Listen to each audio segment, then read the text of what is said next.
श्रीगणेशाय नमः। अथ श्री दारिद्र्यदहन शिव स्तोत्रम्। विश्वेश्वराय नरकार्णवतारणाय कर्णामृताय शशिशेखरधारणाय कर्पूरकान्तिधवलाय जटाधराय दारिद्र्यदुःखदहनाय नमः शिवाय। गौरीप्रियाय रजनीशकलाधराय कालान्तकाय भुजगाधिपकङ्कणाय गङ्गाधराय गजराजविमर्दनाय दारिद्र्यदुःखदहनाय नमः शिवाय। भक्तिप्रियाय भवरोगभयापहाय उग्राय दुर्गभवसागरतारणाय ज्योतिर्मयाय गुणनामसुनृत्यकाय दारिद्र्यदुःखदहनाय नमः शिवाय। चर्माम्बराय शवभस्मविलेपनाय भालेक्षणाय मणिकुण्डलमण्डिताय मञ्जीरपादयुगलाय जटाधराय दारिद्र्यदुःखदहनाय नमः शिवाय। पञ्चाननाय फणिराजविभूषणाय हेमांशुकाय भुवनत्रयमण्डिताय आनन्दभूमिवरदाय तमोमयाय दारिद्र्यदुःखदहनाय नमः शिवाय। भानुप्रियाय भवसागरतारणाय कालान्तकाय कमलासनपूजिताय नेत्रत्रयाय शुभलक्षणलक्षिताय दारिद्र्यदुःखदहनाय नमः शिवाय। रामप्रियाय रघुनाथवरप्रदाय नागप्रियाय नरकार्णवतारणाय पुण्येषु पुण्यभरिताय सुरार्चिताय दारिद्र्यदुःखदहनाय नमः शिवाय। मुक्तीश्वराय फलदाय गणेश्वराय गीतप्रियाय वृषभेश्वरवाहनाय मातङ्गचर्मवसनाय महेश्वराय दारिद्र्यदुःखदहनाय नमः शिवाय। वसिष्ठेन कृतं स्तोत्रं सर्वरोगनिवारणं सर्वसम्पत्करं शीघ्रं पुत्रपौत्रादिवर्धनं त्रिसन्ध्यं यः पठेन्नित्यं स हि स्वर्गमवाप्नुयात्। श्रीसाम्ब सदाशिवार्पणमस्तु। विश्वेश्वराय नरकार्णवतारणाय कर्णामृताय शशिशेखरधारणाय कर्पूरकान्तिधवलाय जटाधराय दारिद्र्यदुःखदहनाय नमः शिवाय। गौरीप्रियाय रजनीशकलाधराय कालान्तकाय भुजगाधिपकङ्कणाय गङ्गाधराय गजराजविमर्दनाय दारिद्र्यदुःखदहनाय नमः शिवाय। भक्तिप्रियाय भवरोगभयापहाय उग्राय दुर्गभवसागरतारणाय ज्योतिर्मयाय गुणनामसुनृत्यकाय दारिद्र्यदुःखदहनाय नमः शिवाय। चर्माम्बराय शवभस्मविलेपनाय भालेक्षणाय मणिकुण्डलमण्डिताय मञ्जीरपादयुगलाय जटाधराय दारिद्र्यदुःखदहनाय नमः शिवाय। पञ्चाननाय फणिराजविभूषणाय हेमांशुकाय भुवनत्रयमण्डिताय आनन्दभूमिवरदाय तमोमयाय दारिद्र्यदुःखदहनाय नमः शिवाय भानुप्रियाय भवसागरतारणाय कालान्तकाय कमलासनपूजिताय नेत्रत्रयाय शुभलक्षणलक्षिताय दारिद्र्यदुःखदहनाय नमः शिवाय रामप्रियाय रघुनाथवरप्रदाय नागप्रियाय नरकार्णवतारणाय पुण्येषु पुण्यभरिताय सुरार्चिताय दारिद्र्यदुःखदहनाय नमः शिवाय मुक्तीश्वराय फलदाय गणेश्वराय गीतप्रियाय वृषभेश्वरवाहनाय मातङ्गचर्मवसनाय महेश्वराय दारिद्र्यदुःखदहनाय नमः शिवाय वसिष्ठेन कृतं स्तोत्रं सर्वरोगनिवारणं सर्वसम्पत्करं शीघ्रं पुत्रपौत्रादिवर्धनम् त्रिसन्ध्यं यः पठेन्नित्यं स हि स्वर्गमवाप्नुयात्। श्रीसाम्ब सदाशिवार्पणमस्तु। विश्वेश्वराय नरकार्णवतारणाय कर्णामृताय शशिशेखरधारणाय कर्पूरकान्तिधवलाय जटाधराय दारिद्र्यदुःखदहनाय नमः शिवाय गौरीप्रियाय रजनीशकलाधराय कालान्तकाय भुजगाधिपकङ्कणाय गङ्गाधराय गजराजविमर्दनाय दारिद्र्यदुःखदहनाय नमः शिवाय भक्तिप्रियाय भवरोगभयापहाय उग्राय दुर्गभवसागरतारणाय ज्योतिर्मयाय गुणनामसुनृत्यकाय दारिद्र्यदुःखदहनाय नमः शिवाय चर्माम्बराय शवभस्मविलेपनाय भालेक्षणाय मणिकुण्डलमण्डिताय मञ्जीरपादयुगलाय जटाधराय दारिद्र्यदुःखदहनाय नमः शिवाय पञ्चाननाय फणिराजविभूषणाय हेमांशुकाय भुवनत्रयमण्डिताय आनन्दभूमिवरदाय तमोमयाय दारिद्र्यदुःखदहनाय नमः शिवाय भानुप्रियाय भवसागरतारणाय कालान्तकाय कमलासनपूजिताय नेत्रत्रयाय शुभलक्षणलक्षिताय दारिद्र्यदुःखदहनाय नमः शिवाय रामप्रियाय रघुनाथवरप्रदाय नागप्रियाय नरकार्णवतारणाय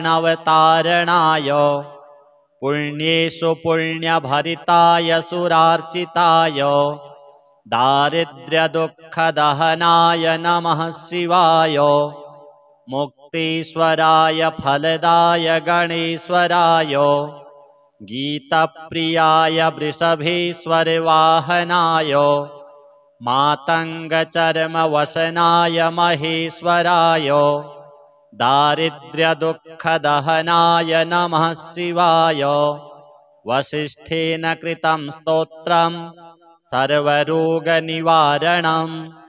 सर्वसम्पत्करं शीघ्रं पुत्रपौत्रादिवर्धनम् त्रिसन्ध्यं यः पठेन्नित्यं स हि स्वर्गमवाप्नुयात्। श्रीसाम्ब सदाशिवार्पणमस्तु। विश्वेश्वराय नरकार्णवतारणाय कर्णामृताय शशिशेखरधारणाय कर्पूरकान्तिधवलाय जटाधराय दारिद्र्यदुःखदहनाय नमः शिवाय। गौरीप्रियाय रजनीशकलाधराय कालान्तकाय भुजगाधिपकङ्कणाय गङ्गाधराय गजराजविमर्दनाय दारिद्र्यदुःखदहनाय नमः शिवाय। भक्तिप्रियाय भवरोगभयापहाय उग्राय दुर्गभवसागरतारणाय ज्योतिर्मयाय गुणनामसुनृत्यकाय दारिद्र्यदुःखदहनाय नमः शिवाय। चर्माम्बराय शवभस्मविलेपनाय भालेक्षणाय मणिकुण्डलमण्डिताय मञ्जीरपादयुगलाय जटाधराय दारिद्र्यदुःखदहनाय नमः शिवाय। पञ्चाननाय फणिराजविभूषणाय हेमांशुकाय भुवनत्रयमण्डिताय आनन्दभूमिवरदाय तमोमयाय दारिद्र्यदुःखदहनाय नमः शिवाय। भानुप्रियाय भवसागरतारणाय कालान्तकाय कमलासनपूजिताय नेत्रत्रयाय शुभलक्षणलक्षिताय दारिद्र्यदुःखदहनाय नमः शिवाय। रामप्रियाय रघुनाथवरप्रदाय नागप्रियाय नरकार्णवतारणाय पुण्येषु पुण्यभरिताय सुरार्चिताय दारिद्र्यदुःखदहनाय नमः शिवाय। मुक्तीश्वराय फलदाय गणेश्वराय गीतप्रियाय वृषभेश्वरवाहनाय मातङ्गचर्मवसनाय महेश्वराय दारिद्र्यदुःखदहनाय नमः शिवाय। वसिष्ठेन कृतं स्तोत्रं सर्वरोगनिवारणं सर्वसम्पत्करं शीघ्रं पुत्रपौत्रादिवर्धनम् त्रिसन्ध्यं यः पठेन्नित्यं स हि स्वर्गमवाप्नुयात्। श्रीसाम्ब सदाशिवार्पणमस्तु। विश्वेश्वराय नरकार्णवतारणाय कर्णामृताय शशिशेखरधारणाय कर्पूरकान्तिधवलाय जटाधराय दारिद्र्यदुःखदहनाय नमः शिवाय। गौरीप्रियाय रजनीशकलाधराय कालान्तकाय भुजगाधिपकङ्कणाय गङ्गाधराय गजराजविमर्दनाय दारिद्र्यदुःखदहनाय नमः शिवाय। भक्तिप्रियाय भवरोगभयापहाय उग्राय दुर्गभवसागरतारणाय ज्योतिर्मयाय गुणनामसुनृत्यकाय दारिद्र्यदुःखदहनाय नमः शिवाय। चर्माम्बराय शवभस्मविलेपनाय भालेक्षणाय मणिकुण्डलमण्डिताय मञ्जीरपादयुगलाय जटाधराय दारिद्र्यदुःखदहनाय नमः शिवाय। पञ्चाननाय फणिराजविभूषणाय हेमांशुकाय भुवनत्रयमण्डिताय आनन्दभूमिवरदाय तमोमयाय दारिद्र्यदुःखदहनाय नमः शिवाय। भानुप्रियाय भवसागरतारणाय कालान्तकाय कमलासनपूजिताय नेत्रत्रयाय शुभलक्षणलक्षिताय दारिद्र्यदुःखदहनाय नमः शिवाय। रामप्रियाय रघुनाथवरप्रदाय नागप्रियाय नरकार्णवतारणाय पुण्येषु पुण्यभरिताय सुरार्चिताय दारिद्र्यदुःखदहनाय नमः शिवाय मुक्तीश्वराय फलदाय गणेश्वराय गीतप्रियाय वृषभेश्वरवाहनाय मातङ्गचर्मवसनाय महेश्वराय दारिद्र्यदुःखदहनाय नमः शिवाय वसिष्ठेन कृतं स्तोत्रम् सर्वरोगनिवारणं सर्वसम्पत्करं शीघ्रं पुत्रपौत्रादिवर्धनं त्रिसन्ध्यं यः पठेन्नित्यं स हि स्वर्गमवाप्नुयात्।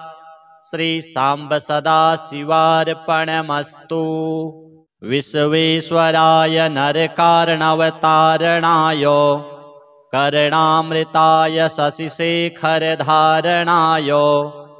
कर्पूरकान्तिधवलाय जटाधराय दारिद्र्यदुःखदहनाय नमः शिवाय गौरीप्रियाय रजनीशकलाधराय कालान्तकाय भुजगाधिपकङ्कणाय गङ्गाधराय गजराजविमर्दनाय दारिद्र्यदुःखदहनाय नमः शिवाय भक्तिप्रियाय भवरोगभयापहाय उग्राय दुर्गभवसागरतारणाय ज्योतिर्मयाय गुणनामसुनृत्यकाय दारिद्र्यदुःखदहनाय नमः शिवाय चर्माम्बराय शवभस्मविलेपनाय भालेक्षणाय मणिकुण्डलमण्डिताय मञ्जीरपादयुगलाय जटाधराय दारिद्र्यदुःखदहनाय नमः शिवाय पञ्चाननाय फणिराजविभूषणाय हेमांशुकाय भुवनत्रयमण्डिताय आनन्दभूमिवरदाय तमोमयाय दारिद्र्यदुःखदहनाय नमः शिवाय भानुप्रियाय भवसागरतारणाय कालान्तकाय कमलासनपूजिताय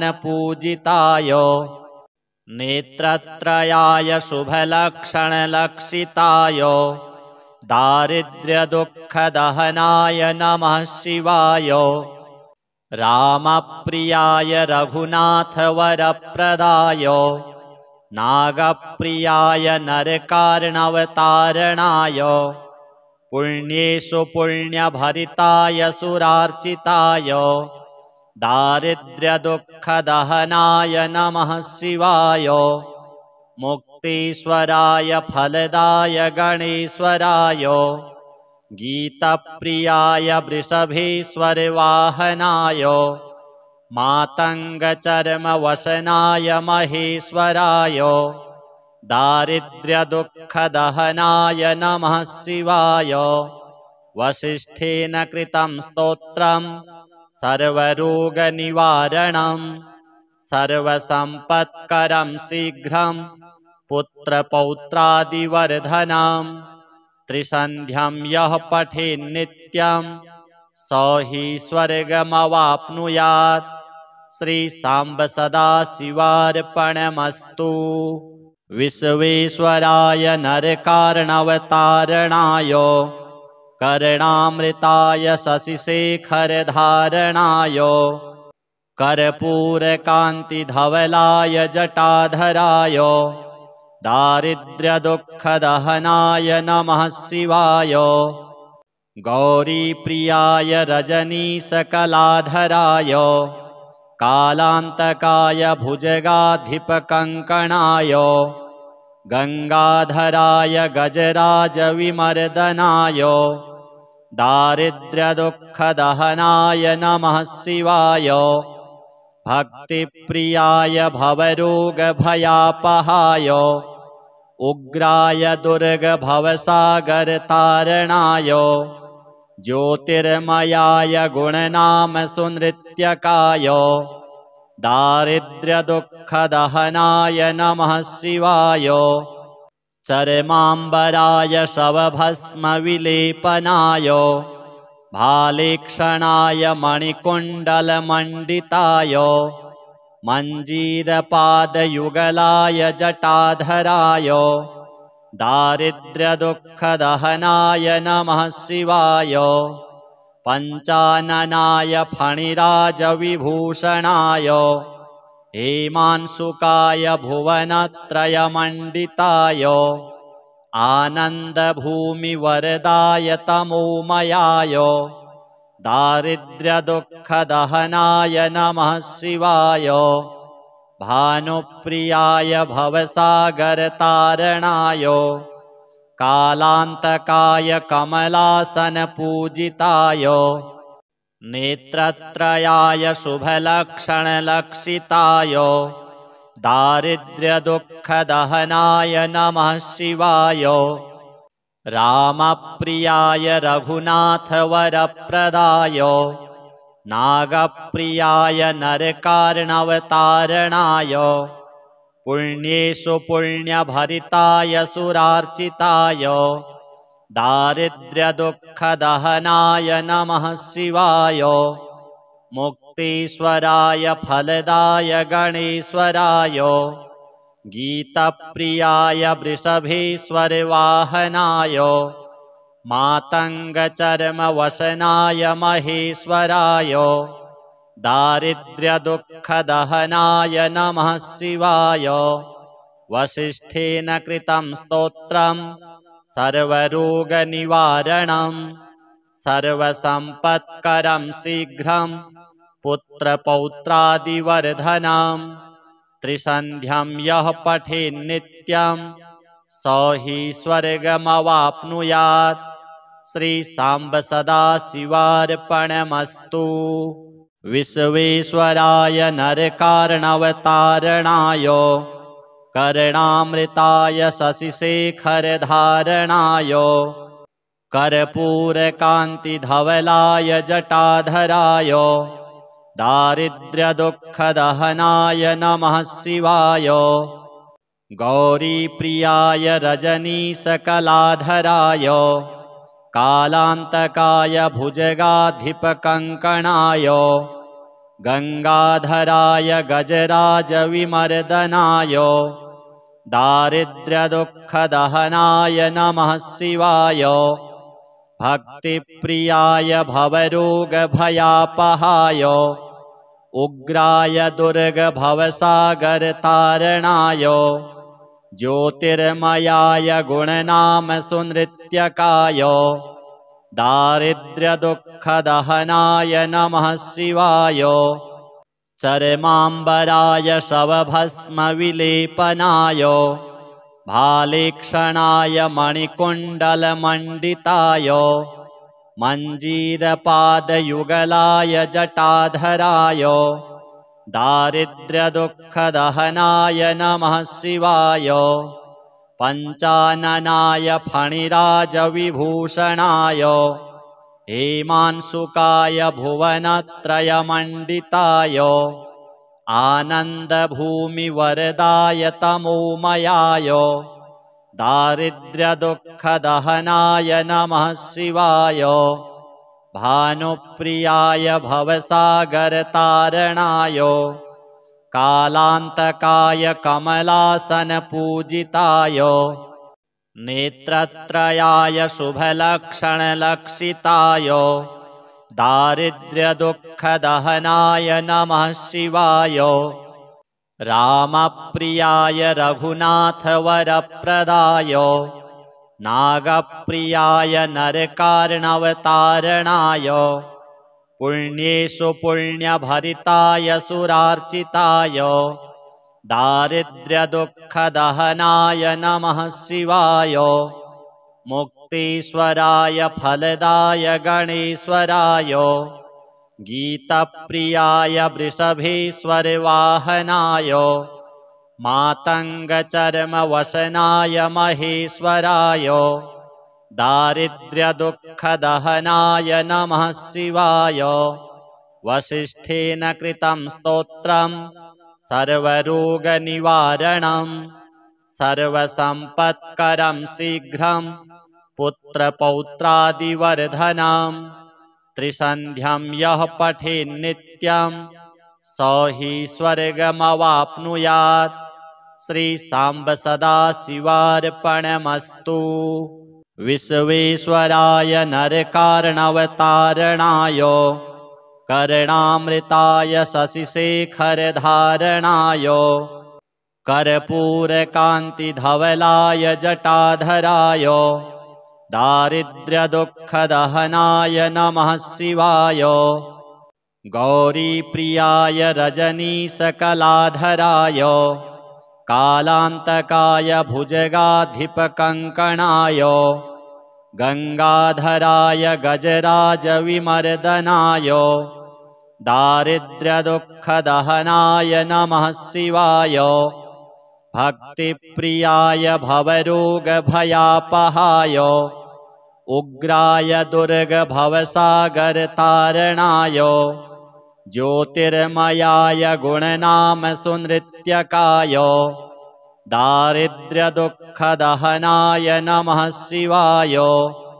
चर्माम्बराय शवभस्मविलेपनाय भालेक्षणाय मणिकुण्डलमण्डिताय मञ्जीरपादयुगलाय जटाधराय दारिद्र्यदुःखदहनाय नमः शिवाय। पञ्चाननाय फणिराजविभूषणाय हेमांशुकाय भुवनत्रयमण्डिताय आनन्दभूमिवरदाय तमोमयाय दारिद्र्यदुःखदहनाय नमः शिवाय। भानुप्रियाय भवसागरतारणाय कालान्तकाय कमलासनपूजिताय नेत्रत्रयाय शुभलक्षणलक्षिताय दारिद्र्यदुःखदहनाय नमः शिवाय। रामप्रियाय रघुनाथवरप्रदाय नागप्रियाय नरकार्णवतारणाय पुण्येषु पुण्यभरिताय सुरार्चिताय दारिद्र्यदुःखदहनाय नमः शिवाय। मुक्तीश्वराय फलदाय गणेश्वराय गीतप्रियाय वृषभेश्वरवाहनाय मातङ्गचर्मवसनाय महेश्वराय दारिद्र्यदुःखदहनाय नमः शिवाय। वसिष्ठेन कृतं स्तोत्रं सर्वरोगनिवारणं सर्वसम्पत्करं शीघ्रं पुत्रपौत्रादिवर्धनं। त्रिसन्ध्यं यः पठेन्नित्यं स हि स्वर्गमवाप्नुयात्। श्रीसाम्ब सदाशिवार्पणमस्तु। विश्वेश्वराय नरकार्णवतारणाय कर्णामृताय शशिशेखरधारणाय कर्पूरकान्तिधवलाय जटाधराय दारिद्र्यदुःखदहनाय नमः शिवाय। गौरीप्रियाय रजनीशकलाधराय कालान्तकाय भुजगाधिपकङ्कणाय गङ्गाधराय गजराजविमर्दनाय दारिद्र्यदुःखदहनाय नमः शिवाय। भक्तिप्रियाय भवरोगभयापहाय उग्राय दुर्गभवसागरतारणाय ज्योतिर्मयाय गुणनामसुनृत्यकाय दारिद्र्यदुःखदहनाय नमः शिवाय। चर्माम्बराय शवभस्मविलेपनाय भालेक्षणाय मणिकुण्डलमण्डिताय मञ्जीरपादयुगलाय जटाधराय दारिद्र्यदुःखदहनाय नमः शिवाय पञ्चाननाय फणिराजविभूषणाय हेमांशुकाय भुवनत्रयमण्डिताय आनन्दभूमिवरदाय तमोमयाय दारिद्र्यदुःखदहनाय नमः शिवाय भानुप्रियाय भवसागरतारणाय कालान्तकाय कमलासनपूजिताय नेत्रत्रयाय शुभलक्षणलक्षिताय दारिद्र्यदुःखदहनाय नमः शिवाय रामप्रियाय रघुनाथवरप्रदाय नागप्रियाय नरकार्णवतारणाय पुण्येषु पुण्यभरिताय सुरार्चिताय दारिद्र्यदुःखदहनाय नमः शिवाय मुक्तीश्वराय फलदाय गणेश्वराय गीतप्रियाय वृषभेश्वरवाहनाय मातङ्गचर्मवसनाय महेश्वराय दारिद्र्यदुःखदहनाय नमः शिवाय वसिष्ठेन कृतं स्तोत्रं सर्वरोगनिवारणं सर्वसम्पत्करं शीघ्रं पुत्रपौत्रादिवर्धनं त्रिसन्ध्यं यः पठेन्नित्यं स हि स्वर्गमवाप्नुयात्। श्रीसाम्ब सदाशिवार्पणमस्तु। विश्वेश्वराय नरकार्णवतारणाय कर्णामृताय शशिशेखरधारणाय कर्पूरकान्तिधवलाय जटाधराय दारिद्र्यदुःखदहनाय नमः शिवाय गौरीप्रियाय रजनीशकलाधराय कालान्तकाय भुजगाधिपकङ्कणाय गङ्गाधराय गजराजविमर्दनाय दारिद्र्यदुःखदहनाय नमः शिवाय भक्तिप्रियाय भवरोगभयापहाय उग्राय दुर्गभवसागरतारणाय ज्योतिर्मयाय गुणनामसुनृत्यकाय दारिद्र्यदुःखदहनाय नमः शिवाय चर्माम्बराय शवभस्मविलेपनाय भालेक्षणाय मणिकुण्डलमण्डिताय मञ्जीरपादयुगलाय जटाधराय दारिद्र्यदुःखदहनाय नमः शिवाय पञ्चाननाय फणिराजविभूषणाय हेमांशुकाय भुवनत्रयमण्डिताय आनन्दभूमिवरदाय तमोमयाय दारिद्र्यदुःखदहनाय नमः शिवाय भानुप्रियाय भवसागरतारणाय कालान्तकाय कमलासनपूजिताय नेत्रत्रयाय शुभलक्षणलक्षिताय दारिद्र्यदुःखदहनाय नमः शिवाय रामप्रियाय रघुनाथवरप्रदाय नागप्रियाय नरकार्णवतारणाय पुण्येषु पुण्यभरिताय सुरार्चिताय दारिद्र्यदुःखदहनाय नमः शिवाय मुक्तीश्वराय फलदाय गणेश्वराय गीतप्रियाय वृषभेश्वरवाहनाय मातङ्गचर्मवसनाय महेश्वराय दारिद्र्यदुःखदहनाय नमः शिवाय वसिष्ठेन कृतं स्तोत्रं सर्वरोगनिवारणं सर्वसम्पत्करं शीघ्रं पुत्रपौत्रादिवर्धनं त्रिसन्ध्यं यः पठेन्नित्यं स हि स्वर्गमवाप्नुयात्। श्री सांब सदाशिवार्पणमस्तु।